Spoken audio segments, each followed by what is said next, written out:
معايا هنا كوباية من السكر، عليها حبايتين من البيض.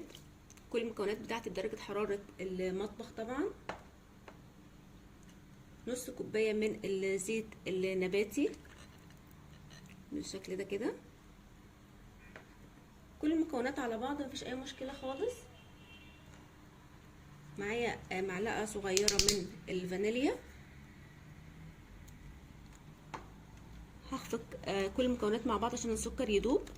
دلوقتي معايا كوباية من الحليب الدافي، وكمان معلقة كبيرة من الخل الأبيض. كمان مرة هخفق كل المكونات مع بعض. أنا هنا معايا كوبايتين من الدقيق، عليهم معلقة كبيرة من البيكنج باودر، رشة من الملح.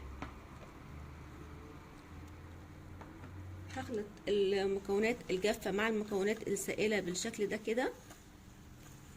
دلوقتي القوام بتاعي بقى جاهز بالشكل ده كده. في بولة هحط جزء من الخليط، تقريبا ربع الخليط. هحط معلقة كبيرة من الكاكاو البودر، ومعلقة صغيرة من القرفة. طبعا اللي حابب يزود القرفة ممكن يزود. معلقة كبيرة من السكر البني او معلقة كبيرة من الكراميل. كده خليط الشوكولاتة والقرفة بقى جاهز بالشكل ده كده. دلوقتي في قالب انا دهناه شوية من الزيت، هحط نص الخليط الابيض او اكتر من النص بشوية بالشكل ده كده. هسويه بس كده. هنزل بالخليط البني في نص الصينية بشكل عشوائي.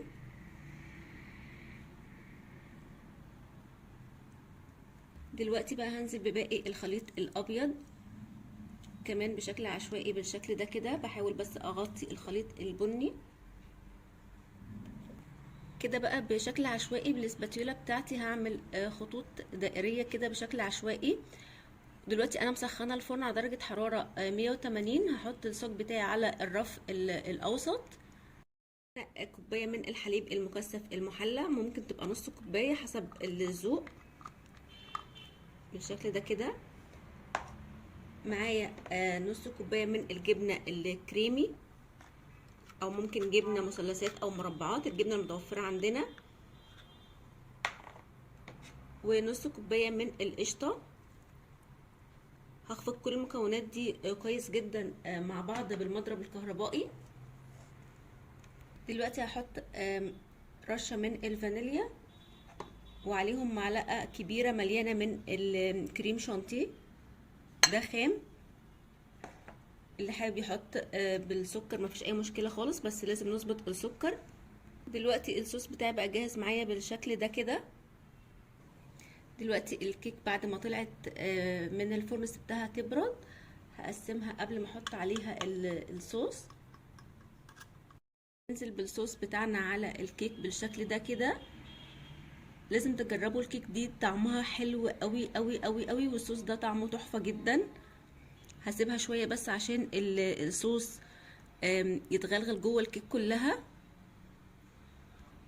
دلوقتي بقى معايا اخر حاجة شوية كده من صوص الكراميل او صوص شوكولاتة، اي صوص متوفر عندنا بالشكل ده كده.